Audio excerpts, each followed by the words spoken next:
The communication center on Velkari Prime buzzed with activity like always.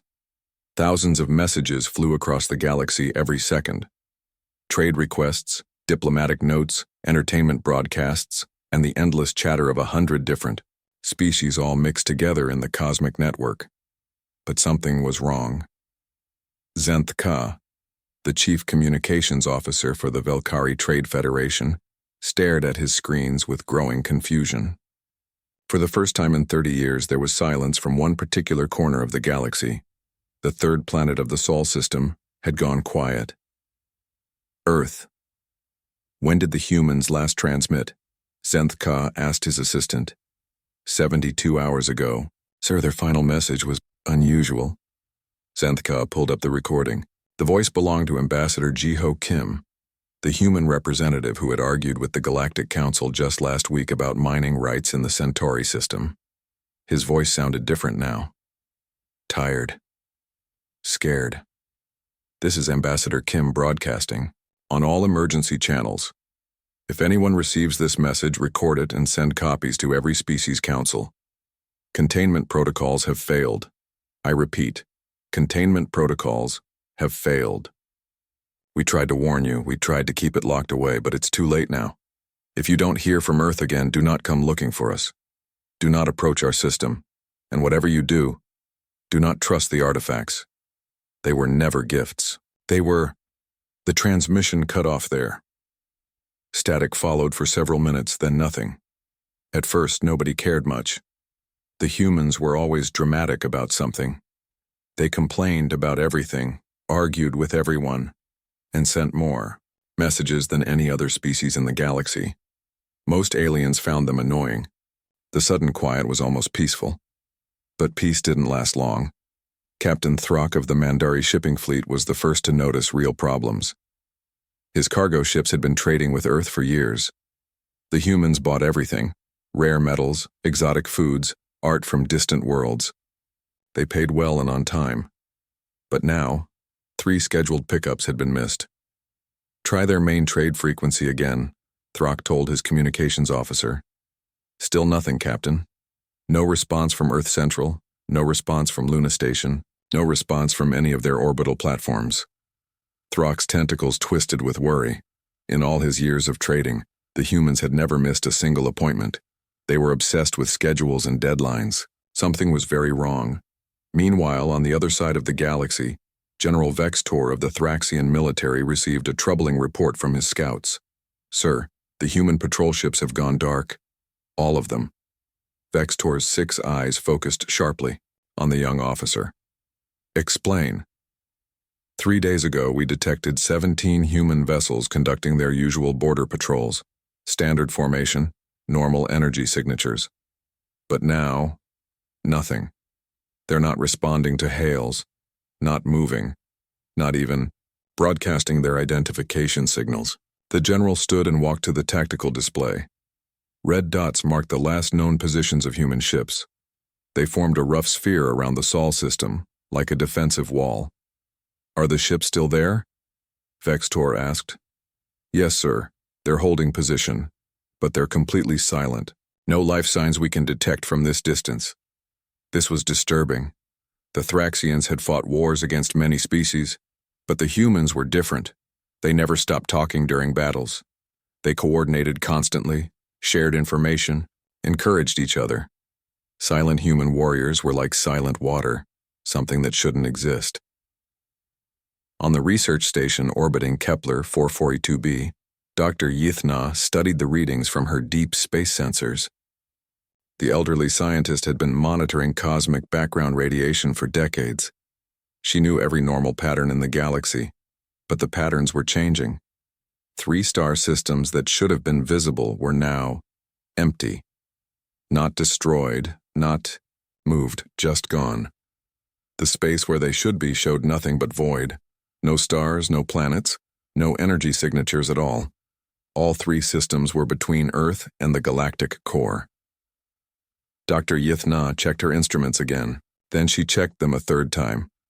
The readings remained impossible. You can't just erase a star system. Matter and energy don't vanish without a trace. She opened a communication channel to the Galactic Science Council, but hesitated before sending her report. Who would believe her? Stars don't disappear, but the evidence was right there on her screens. As news of Earth's silence spread, other species began checking their own records. The results were disturbing. The Zenthari discovered that their ambassador to Earth hadn't reported in for 4 days. The Rakesh Mining Consortium found that their asteroid harvesting contracts in the Sol system were unfulfilled. Even the Peaceful Collective, who rarely paid attention to other species, noticed that the philosophical debates they enjoyed with human scholars had stopped mid-conversation.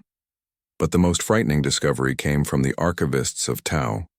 SETI keeper Silmoth was updating the Galactic Historical Database when she found something impossible. Entire sections of recent history were missing, not deleted.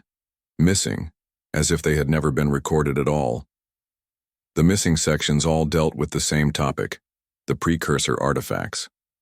For the past century, mysterious artifacts had been appearing throughout the galaxy. Beautiful crystals that hummed with unknown energy. Ancient technology that no one could understand. Most species considered them gifts from some benevolent race that had transcended physical existence. But according to the damaged records, the humans had been studying these artifacts intensely. They had built entire research facilities around them. They had sent urgent warnings to other species about them. Warnings that were now gone from the database. Silmoth accessed her emergency backup files, stored in quantum-locked memory. These files couldn't be changed or deleted by any known technology.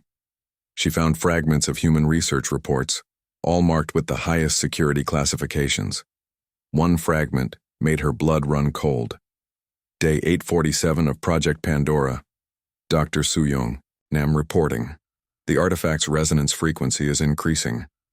Test subjects exposed to prolonged contact are reporting shared nightmares, dreams of vast spaces between stars, of hunger that spans galaxies, of something that has been waiting. Recommend immediate containment protocol Omega-7. If we're right about what these artifacts really are, we may have made the worst mistake in galactic history. Silmoth tried to access more files, but they were corrupted beyond repair. Only one message remained intact from someone named Captain Sun Wu Choi. Final log, research vessel Eternal Dawn. We understand now why the artifacts were scattered across the galaxy. They're not gifts. They're lures. Something is coming, something that feeds on consciousness itself. We found evidence in the oldest archives. This has happened before. Every few million years, entire sectors go silent. We thought it was natural stellar evolution. We were wrong. It's a harvest, and we've helped prepare the crop. The message ended there. Across the galaxy, members of every major species began to feel the same growing dread. The humans, those annoying, loud, argumentative creatures, had discovered something terrible, and their silence didn't mean they had given up. It meant they were fighting something so dangerous that they couldn't risk letting it know where the rest of the galaxy was. The question that kept everyone awake was simple. If the humans, with all their stubborn determination and refusal to surrender, had gone quiet, what exactly were they facing? And more importantly, were they winning? The galaxy held its breath and waited for answers that might never come. 2 weeks had passed since Earth went silent. The Galactic Council met in emergency session for the 3rd time. Representatives from 12 major species filled the Great Chamber, but the human seat remained empty. We must investigate, declared Admiral Crixvol of the Hegemony Fleet. His scaled hands gestured toward the holographic display showing the Sol system. We cannot allow an entire species to vanish without understanding why. The humans warned us not to approach, reminded Counselor Vel 9 of the Peaceful Collective. Her soft voice carried across the chamber. Their final message was clear. Perhaps that's exactly why we should go, suggested Trade Minister Kethlar of the Velkari Federation. What if they need help? What if they're under attack? The debate continued for hours. Some species wanted to respect human wishes and stay away. Others demanded answers. Finally, they reached a compromise. A small investigation fleet would approach the edge of the Sol system, not close enough to threaten anyone, but near enough to scan and gather information. The fleet consisted of 5 ships from different species. Captain Throck volunteered, his Mandari vessel, hoping to find his missing trade partners. The Thraxian military sent their fastest scout ship. The Zenthari contributed a diplomatic vessel. The Rakesh provided a science ship equipped with the most advanced sensors in the galaxy. Leading them all was Admiral Crix Vol in his flagship. It took 3 days to reach the outer edge of the Sol system. What they found there defied explanation. Sensor readings are strange, reported the Rakesh science officer. There are ships out there, lots of them, human ships, but they're not responding to any signals. The investigation fleet moved closer. Soon they could see the human vessels with their optical scanners. Hundreds of ships formed a perfect sphere around the inner solar system. Military vessels, cargo, ships, even civilian craft, all positioned like sentries. They're powered down, Admiral Crixvol observed. Life support minimal, weapons offline, engines cold, but they're maintaining position. Captain Throck tried direct communication with a ship he recognized, the merchant vessel Lucky Star, that had delivered spices to his fleet just last month. No response. The ship hung in space like a ghost, its hull reflecting starlight but showing no signs of life. "Sir," called the Thraxian scout pilot, "I'm detecting something else. Massive energy readings from the inner system. Something big is happening near Earth." They activated their most powerful sensors and pointed them toward the third planet. The readings that came back made no sense. Earth was still there, but it was different. The planet's surface showed huge areas of darkness, as if entire continents had gone black. But these weren't normal shadows. They seemed to absorb light, creating holes in the visible spectrum. "The moon," whispered the Zenthari diplomat. "Look at Luna."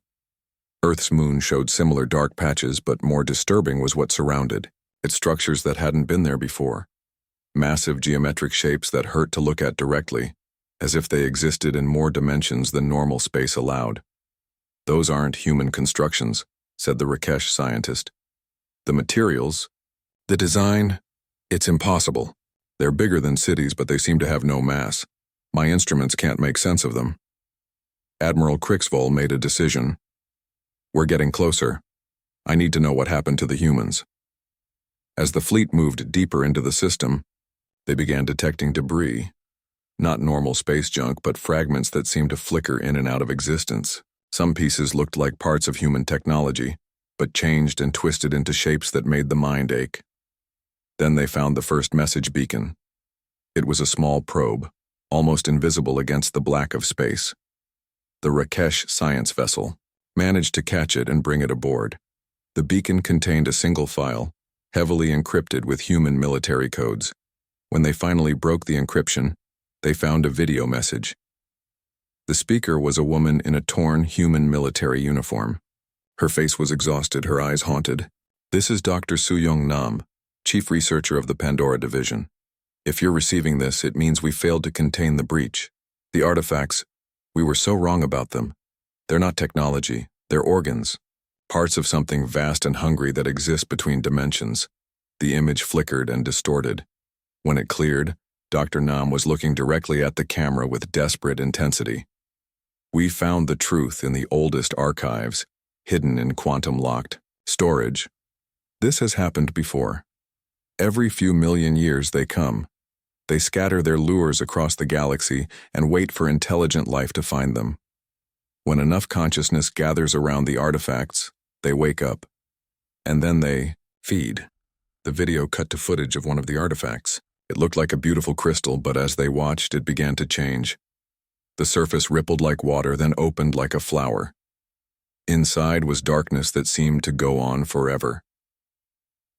"They consume consciousness itself," Dr. Nam continued. "Not just minds, but the very concept of awareness. Entire species don't just die, they're erased from existence. That's why there are no records of the previous harvest. The victims are forgotten completely." The message paused. In the background, alarms were blaring and human voices shouted in panic. "We've managed to track them. They're not from our dimension, but they use the space between stars to travel. Dark matter that isn't matter at all but compressed hunger. They've been waiting in the void dormant until we gave them enough conscious minds to feast on. An explosion rocked wherever Dr. Nam was recording. The image shook violently. We're trying to stop them, but we may be too late. If you get this message, warn everyone, destroy the artifacts if you can, and whatever you do, don't let them know about the rest of the galaxy. We're trying to lead them away, to make them focus on us instead of... The message ended abruptly. The investigation fleet sat in stunned silence. Finally, Admiral Crixvoll spoke. How many artifacts are there in galactic space? The Rakesh scientist checked his database. Over 3,000 confirmed, with more being discovered every month. They're spread across 47 different systems, all inhabited systems, noted the Zenthari diplomat quietly. Not just inhabited, corrected the Velkari trade minister. The most populated systems, the ones with the largest concentrations of intelligent life. The horrible logic became clear. The artifacts had been placed deliberately, scattered across the galaxy like seeds, and every major civilization had collected them, studied them, built research facilities around them. They were all bait in a trap that spanned millions of years. "Sir," called the Thraxian scout pilot. "New contacts. Something's moving in the inner system." The sensors showed objects emerging from the dark patches on Earth. They weren't ships in any recognizable sense. They moved like living things, flowing through space with impossible grace. As the fleet watched, one of the objects approached a silent human vessel. For a moment, nothing happened. Then the human ship simply stopped being. Not destroyed, not vaporized, but erased. The space where it had been was empty, as if the vessel had never existed. "All ships, retreat immediately," Admiral Crixvoll ordered. "Emergency jump now." As the investigation fleet prepared to flee, one final transmission reached them. It was weak, barely detectable, coming from somewhere near Earth. The voice was human, male, speaking with the calm professionalism of a military officer. "This is Captain Sunwoo Choi, commanding officer of the research vessel Eternal Dawn. To any aliens receiving this message, we understand now. The artifacts were never gifts. They were lures designed to awaken the harvesters when enough intelligent life gathered around them. We have evidence that this cycle has repeated for millions of years." Static filled the channel, then cleared. "We cannot defeat them. They exist partially outside our reality, feeding on consciousness itself. But we can lead them away. Human minds seem particularly attractive to them. We're using that, drawing them deeper into our space, away from yours." Another pause. In the background, strange sounds could be heard. Not quite mechanical, not quite organic. If you're listening to this, take our advice. Destroy the artifacts in your space, all of them. And remember us not as the species that unleashed this horror, but as the one that chose to face it alone. The transmission ended, just as the investigation fleet jumped to hyperspace carrying the most terrible news in galactic history. The humans hadn't been defeated. They had chosen to sacrifice themselves to save everyone else. And somewhere in the space between dimensions, ancient hunger was finally waking up. The news from the investigation fleet spread through the galaxy like wildfire. Emergency meetings were called on every major world. Scientists pulled out their oldest data. Historians searched through ancient archives, and everyone looked at their precursor artifacts with new eyes. On Zenthari Prime, Professor Melkoth was the first to make the connection. "I've been studying galactic history for 200 years, she announced to the Emergency Science Council. "There are gaps. Huge gaps that we always explained away as lost records or natural disasters." She activated the holographic display, showing a timeline of galactic civilization. Red marks appeared at regular intervals. Every 3.7 million years, roughly half the galaxy goes quiet. We called them the dark periods. We thought they were natural, stellar evolution, gamma ray bursts, resource depletion. But look at the pattern. The council members studied the timeline. The pattern was clear once you knew what to look for. "It's too regular," whispered Counselor Yithka. Natural disasters don't follow schedules. Professor Melkoth nodded grimly. And there's something else. In the periods right before each dark age, the archives show massive discoveries of ancient technology. Beautiful, mysterious objects that appeared across multiple systems. The artifacts, breathed another council member. Not just the artifacts. The archives describe the exact same objects we've been finding. Crystal matrices, dimensional resonators, consciousness amplifiers, all appearing just before entire sectors of the galaxy fell silent. Meanwhile, on Rakesh Station, the most advanced computing center in the galaxy worked day and night to process the human data fragments. What they found painted an even darker picture. The lead researcher, Dr. Vex Prime, had assembled everything they could recover from the human investigation into the artifacts. Hidden in the quantum encrypted files were research notes that had been marked with the highest possible security clearance. One file, from someone named Professor Yuna Zhang, contained a chilling discovery. We've found them. The original warnings, buried so deep in the galactic memory banks that only quantum archaeology could recover them. Warnings from species that came before, species that figured out the truth too late to save themselves. The file included fragments of text, translated from languages so old they predated current galactic civilization. They come from the spaces between thoughts, feeding on awareness itself. Do not trust the gifts from the dark. They are organs of hunger, scattered to grow fat on consciousness before the harvest begins. Another fragment was even more specific. We tried to fight them with weapons, but they do not exist fully in this reality. We tried to hide, but consciousness calls to them across any distance. Only one path remains: to make ourselves so visible, so attractive, that they focus on us alone while others flee to the deep spaces where thought cannot reach. Dr. Vex Prime ran the translation programs again, hoping he had made an error. But the meaning was clear. Ancient species had faced the same choice humanity now faced: sacrifice themselves to save others, or watch the entire galaxy be consumed. The evidence kept mounting. Archives across the galaxy showed the same pattern repeating over millions of years. Advanced civilizations discovering mysterious artifacts, periods of rapid technological growth, then silence, so complete that even the memory of those civilizations was erased. But humanity had found something the others had missed. Deep in the human data files was research from Dr. Cheong, a consciousness specialist who had been studying the artifact's effect on living minds. Her notes revealed a crucial discovery. The entities exist in a state between dimensions, using consciousness as an anchor point to our reality. The more aware a mind becomes of their presence, the stronger their connection grows. But human consciousness appears to be uniquely structured. We dream differently than other species. We imagine differently, and somehow that difference makes us both more attractive to them and more resistant to complete consumption. The implications were staggering. Other species, when consumed by the entities, were erased completely, body, mind, and all memory of their existence.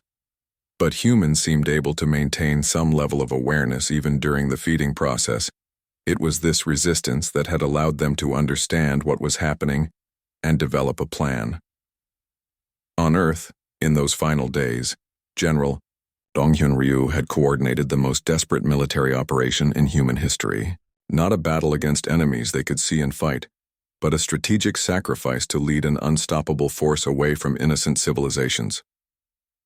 Recovered fragments of his final orders painted a picture of impossible courage. All units. This is Operation Last Light. We cannot defeat them through force, but we can control their attention. Human consciousness resonates at frequencies that attract them strongly.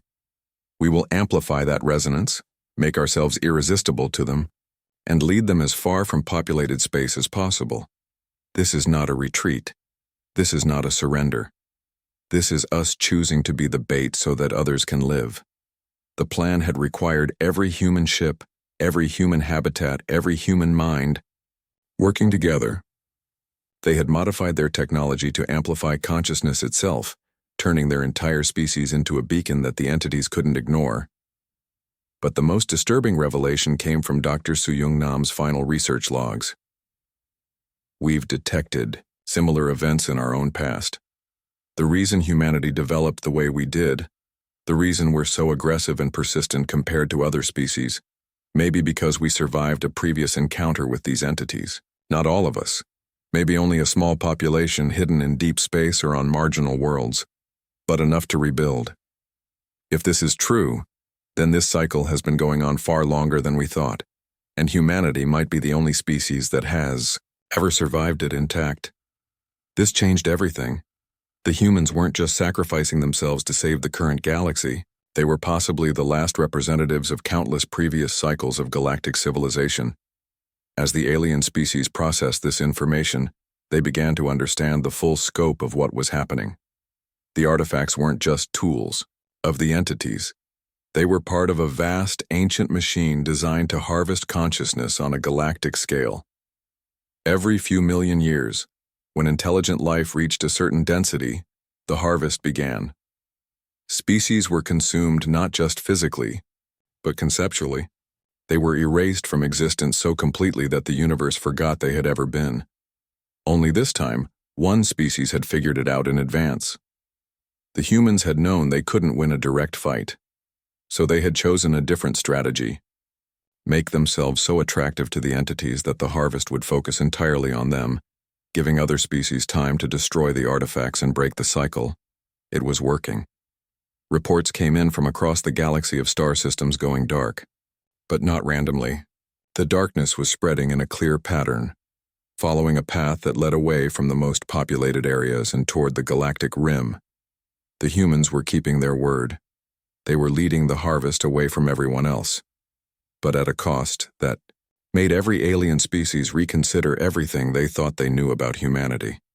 These weren't the loud, argumentative, annoying creatures they had dismissed. These were warriors fighting a battle that spanned dimensions, sacrificing not just their lives but their very existence to protect species that had never shown them anything but irritation. And somehow they were winning. The question now was whether the rest of the galaxy could do their part, destroy the remaining artifacts and break a cycle of horror that had been repeating for millions of years. But first, they had to live with the knowledge of what humanity had given up to make it possible. The galaxy moved with desperate efficiency once they understood the truth. Every major civilization began destroying the artifacts in their space, despite the protests of scientists who had spent decades studying them. On Velkari Prime, the crystal, that had been the centerpiece of their greatest museum, was reduced to atoms by plasma cannon. On Thraxian Command, military engineers used antimatter charges to obliterate 12 artifacts simultaneously. The Peaceful Collective, despite their philosophy of preserving all things, voted unanimously to destroy the 17 artifacts in their territory. It was dangerous work. As each artifact was destroyed, strange things happened. Reality seemed to ripple around the destruction sites. Some scientists reported hearing voices in languages that didn't exist. Others saw shadows that moved independently of any light source. But the artifacts were just the beginning of what humanity had left behind. Deep in the recovered data files, alien scientists found details of humanity's final plan. It was more complex and more heartbreaking than anyone had imagined. The operation had been called Last Light Protocol, commanded by General Donghyun Ryu from a hidden facility in the asteroid belt. His final transmission, recovered from a damaged probe, revealed the full scope of human sacrifice. Phase 1 is complete. All civilian populations have been evacuated to the consciousness amplification centers. Phase 2 is beginning now. We're modifying our neural patterns to resonate at frequencies that will be irresistible to the entities. Dr. Che Young-oh had developed the technology that made it possible. Her research notes, found in the wreckage of a research station, explained how they had done it. Human consciousness operates on quantum frequencies that interact strongly with interdimensional space. By synchronizing every human mind to the same resonance pattern, we can create a signal so powerful that the entities will have no choice but to follow it. The process will permanently alter human brain structure. We will no longer be the species we were, but we will become something that can exist partially in their dimension, something that can fight them on their own level. The plan had required every surviving human to volunteer for consciousness modification. Not just soldiers, but children, elderly, scientists, artists, everyone. 12 billion people agreeing to give up their humanity to save a galaxy that had never particularly liked them. Captain Wu Jin-yoon had commanded the final phase of the operation. His ship, the Promise Keeper, had been equipped with the most powerful consciousness amplifier ever built. His final log entry was brief. "This is it. We've led them as far from populated space as we can. The entities are fully focused on us now. Beginning final phase. To all alien species listening to this, remember that we chose this. Remember that it was worth it." But the most incredible discovery came from analyzing the path the darkness had taken through the galaxy. The humans hadn't just led the entities away randomly. They had chosen a specific route that would minimize damage to other civilizations. Dr. Yithna, the scientist who had first detected the disappearing star systems, plotted the path on her charts. The pattern was clear. The humans had led the harvest through the least populated regions of space, avoiding trade routes, communication networks, and inhabited systems. They planned this down to the smallest detail, she reported to the Galactic Science Council. Even while being consumed, they were protecting us. Every step of their retreat was calculated to preserve as much alien life as possible. The sacrifice became even more meaningful when alien psychologists began studying human behavior patterns. Dr. Melkoth of Zenthari Prime published a research paper that stunned the galaxy. Human social psychology is unique among known species. They form emotional bonds not just with their own kind, but with abstract concepts like justice and protection of innocence. They will sacrifice themselves for strangers without hesitation. This psychological structure may be why they were able to coordinate such a complete species-wide sacrifice. But the humans had left more than just an example of heroism.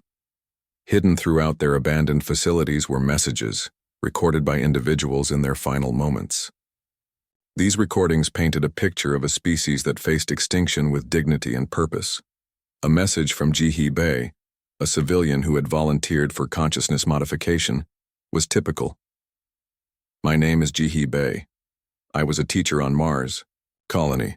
I want anyone who finds this to know that we're not afraid, we're not angry, we're proud.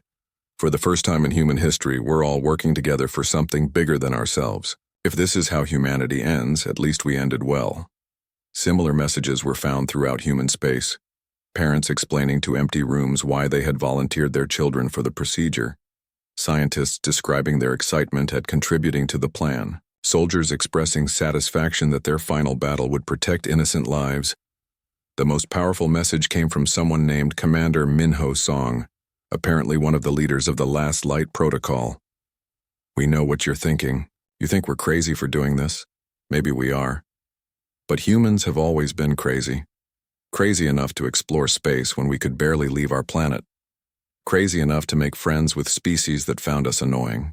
Crazy enough to believe that strangers are worth saving. That craziness is what makes us human. And if being human means choosing to protect others, even at the cost of our existence, then we're proud to be human." The aliens studying these messages began to understand something profound about humanity. They hadn't sacrificed themselves because they were desperate or defeated. They had done it because, in their view, it was the right thing to do. But the most shocking revelation came from the final phase of human data recovery.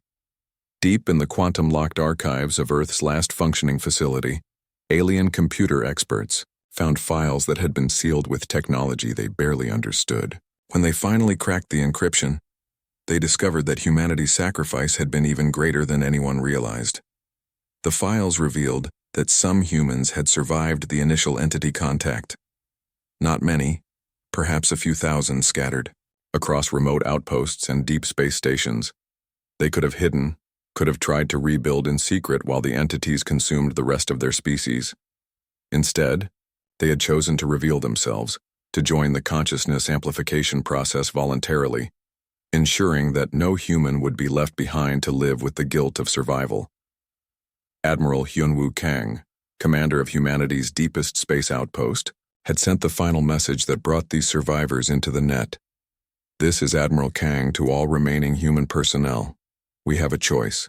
We can hide out here, preserve a remnant of our species, and let our families and friends face this, alone. Or we can join them, add our strength to theirs, and make sure the job gets done right. I know what choice we have to make. I know what choice we want to make. Humanity stands together, or humanity falls together, but we don't abandon each other. The response had been unanimous. Every surviving human had chosen to join the consciousness amplification, abandoning any hope of personal survival to strengthen the signal that would lead the entities away from alien civilizations. It was a level of species-wide coordination and sacrifice that no alien psychologist had thought possible. As the galaxy processed this information, something changed in how they viewed humanity. These beings, who had seemed so chaotic and argumentative, had achieved the greatest act of unity in galactic history. They had chosen extinction to preserve life they had never even met. The darkness continued to spread along the path humanity had chosen. Moving away from populated space toward the galactic rim, star systems went silent one by one, but always systems that had been mostly empty, always following the route that would do the least harm to ongoing civilization. Even in death, humanity kept their promise to protect others. But something else was happening in the wake of the harvest, something the aliens didn't understand yet. In the dark spaces between stars, where the entities had passed, there were echoes, fragments of something that refused to be completely consumed. Human consciousness, it seemed, was more resilient than anyone had expected. 5 years had passed since the last light protocol ended humanity's existence as a physical species. The galaxy had built monuments to their sacrifice. Human culture was preserved in vast museums. Their language was studied, their history recorded, their final message broadcast on memorial days. The entities had followed humanity's consciousness trail to the very edge of the galaxy, consuming system after system along the predetermined path. Then, as suddenly as it had begun, the harvest stopped. The darkness reached the galactic rim and simply faded. For the first time in millions of years, the cycle was broken. Dr. Yeath Na, now the galaxy's leading expert on consciousness-based phenomena, was conducting routine deep space scans when she detected something impossible. "That can't be right," she muttered, checking her instruments for the third time. "There's nothing out there." But her sensors disagreed. In the empty space where the entities had passed, where entire star systems had been erased, there were faint energy signatures. Not the cold darkness of consumed space, but something warm, something familiar, something that resonated at human frequencies.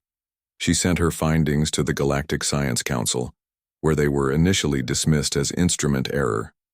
But when other researchers began detecting similar readings, the scientific community took notice. The energy signatures were growing stronger. On Xanthari Prime, Professor Melkoth was analyzing the data when she made a connection that changed everything.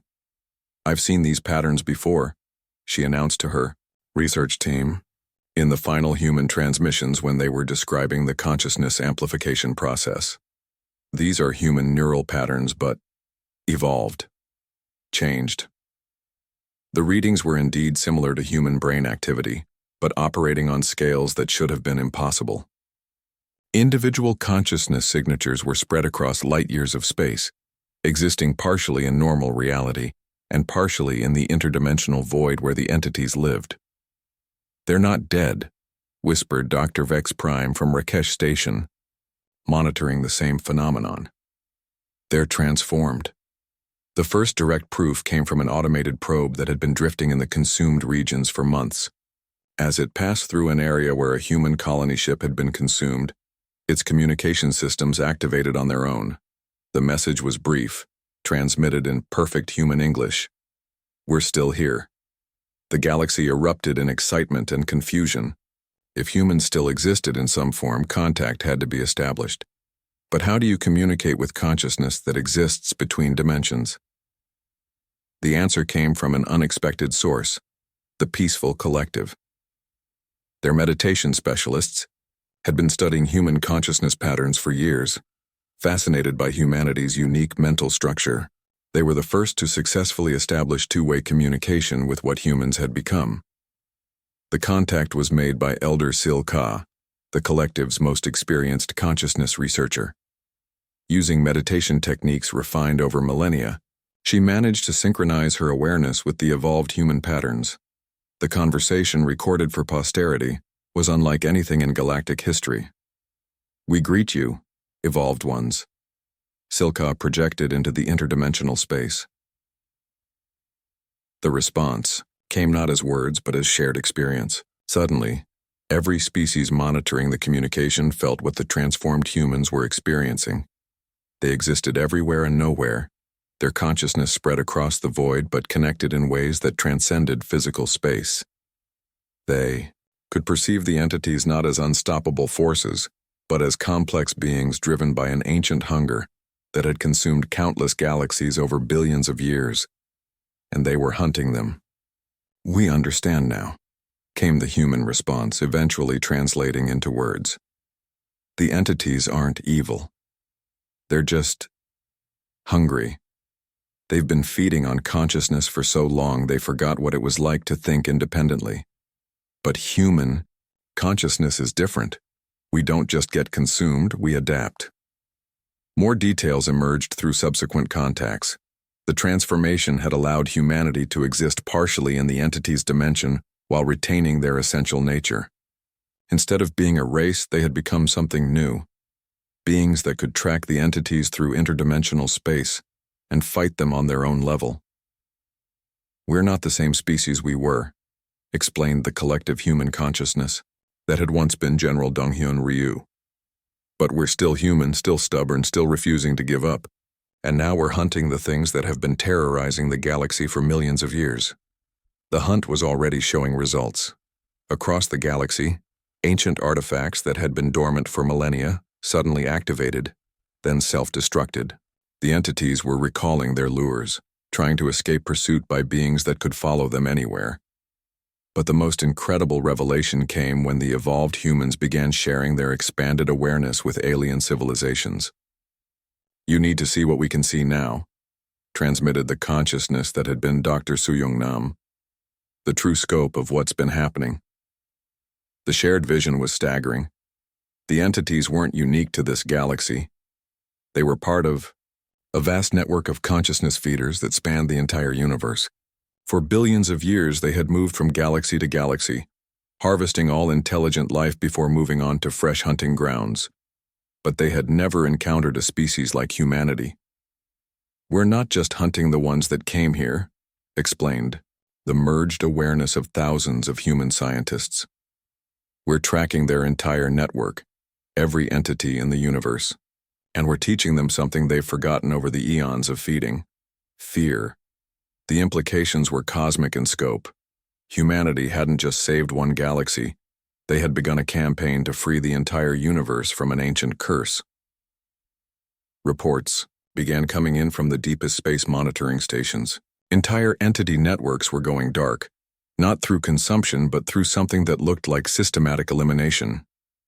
The hunters had become the hunted, but the evolved humans hadn't forgotten their origins. Even transformed beyond physical existence, they maintained contact with the species they had died to protect.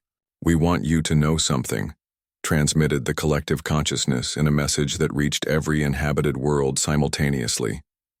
"We chose this transformation not because we wanted to become what we are now, but because we wanted you to remain what you are. Physical beings, with physical joys and physical lives. We gave up our bodies so you could keep yours. We gave up our individual existence so you could maintain your separate civilizations. We became something alien so you could stay yourselves." The message continued with instructions for the galaxy's future. Humanity had learned much about consciousness and reality during their transformation, and they shared this knowledge freely. "Build better worlds," they transmitted. "Explore the universe without fear. Create art, make families, argue about politics. Enjoy the simple pleasures of physical existence. Do all the things we can no longer do. And remember us not as we were at the end when we were desperate and afraid, but as we choose to be now, guardians watching over a galaxy full of friends." The final part of the message was both a promise and a farewell. "We'll be out there hunting the things that hunt consciousness. You won't see us, won't hear from us regularly, but we'll be there, protecting not just this galaxy, but all galaxies, from the kind of horror that almost consumed you. When new species evolve, when civilizations rise and fall, when the galaxy faces dangers you can't imagine, we'll be there. Not as conquerors or rulers, but as guardians, as humanity has always tried to be, even when we weren't very good at it. Years passed. The galaxy prospered in ways it never had before. Without the constant background threat of the entities, civilizations grew bolder, more creative, more cooperative. New species made contact, new worlds were settled, new technologies developed. And occasionally in the deepest parts of space, explorers would find evidence of humanity's ongoing war. Destroyed entity networks, disabled consciousness lures, and sometimes faint messages in human languages. Area secured, stay safe, remember us fondly. The transformed humans kept their promise. They remained guardians, protecting a universe that would never fully understand what they had become. But on every world where intelligent life looked up at the stars, there was comfort in knowing that somewhere out there, in the spaces between reality, humanity was still fighting for the right of consciousness to exist freely. They had given up everything to become something that could protect everyone, and in the end, that was the most human thing they could have done. The galaxy no longer feared the silence between stars. They knew that in that silence, old friends were keeping watch, making sure the universe remained a place where life could flourish, where consciousness could grow, and where species could argue about trade agreements and complain about their neighbors without fear of ancient horrors. Humanity had kept their final promise. They had made sure the galaxy could stay exactly as chaotic, diverse, and wonderfully alive as it had always been, even if they could no longer be part of it in the ECHU way they once had been.